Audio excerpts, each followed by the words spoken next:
Bismillahirrahmanirrahim. Assalamualaikum warahmatullahi wabarakatuh. Kajian PLC daripada Unit Pengurusan Perniagaan bertajuk Penggunaan Kaedah Teaching Sharing Session TSS dalam mengenal pasti pendekatan pengajaran terbaik bagi subtopik kitaran hayat produk KHP dalam kursus pengurusan perniagaan di Kolej Matrikulasi Pahang. Ahli kumpulan terdiri daripada Nur Azhar Hashim, Zaliza Siddiq, Saiful Anwar alias Kamarul Yusri Muhammad Haizir dan Hamdi Ghazali.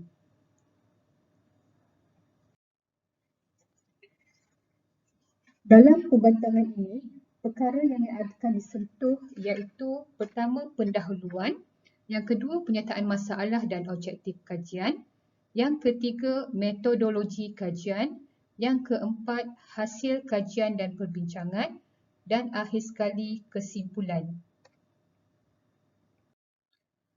Pendahuluan.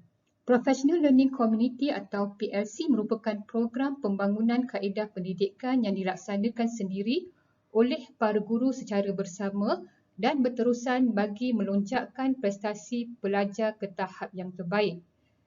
Kombinasi pelbagai strategi pembelajaran secara profesional boleh memberi impak yang besar sama ada kepada individu ataupun kumpulan pelajar.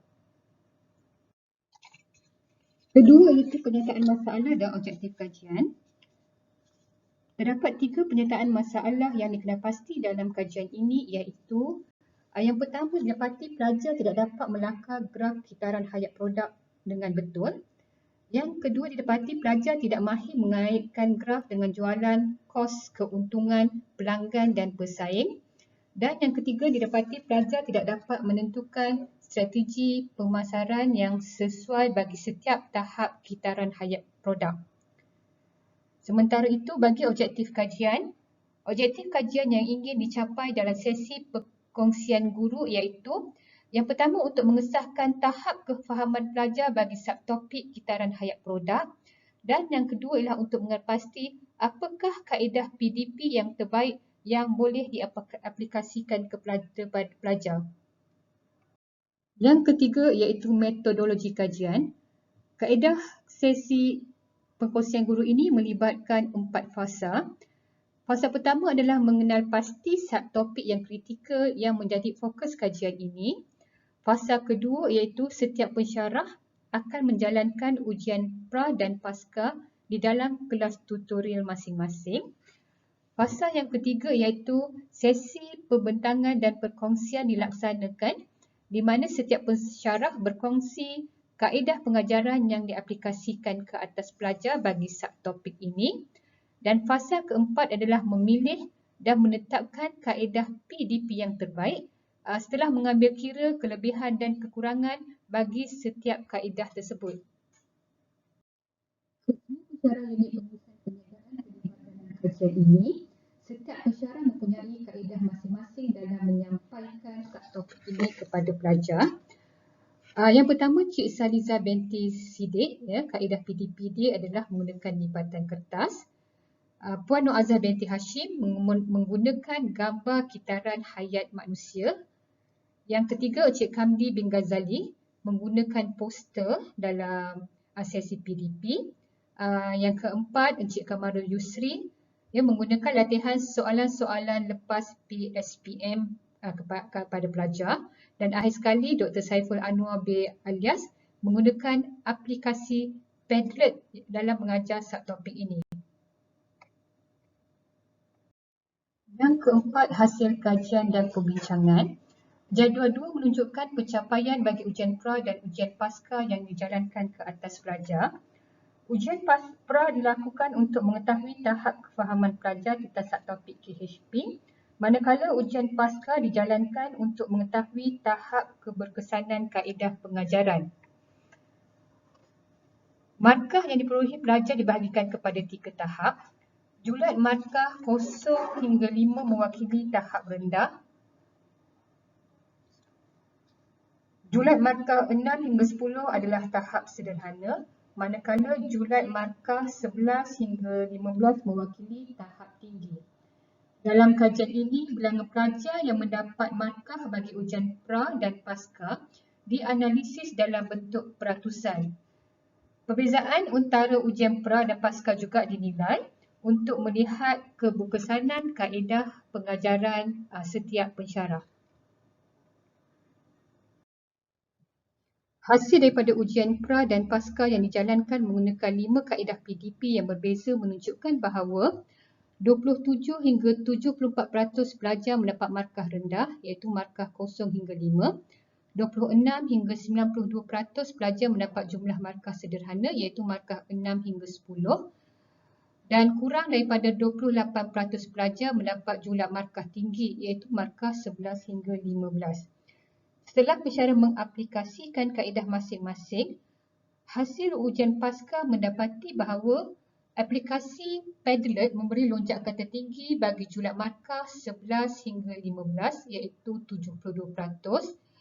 Sementara itu, gambar kitaran hayat manusia memberi lonjakan kedua tertinggi bagi jumlah markah 11 hingga 15 iaitu mewakili 68%.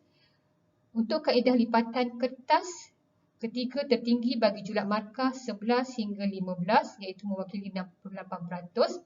Manakala penggunaan poster dan latihan soalan lepas PSPM mendapat peratusan yang sama iaitu 34% bagi jumlah markah 11 hingga 15. Dalam sesi refleksi pensyarah, ahli kumpulan berbincang dari segi kelebihan dan kekurangan bagi setiap kaedah PDP berkenaan. Untuk kaedah lipatan kertas, kelebihan dia adalah ia memudahkan pelajar mengerti fakta-fakta penting, manakala kekurangannya ialah sukar menarik perhatian pelajar. Bagi kaedah gambar kitaran hidup manusia, kelebihannya ia mampu memberi kefahaman kepada pelajar bila pensyarah menyampaikan dengan sesi bercerita, manakala kekurangannya adalah sesi PDP berlaku secara satu hala.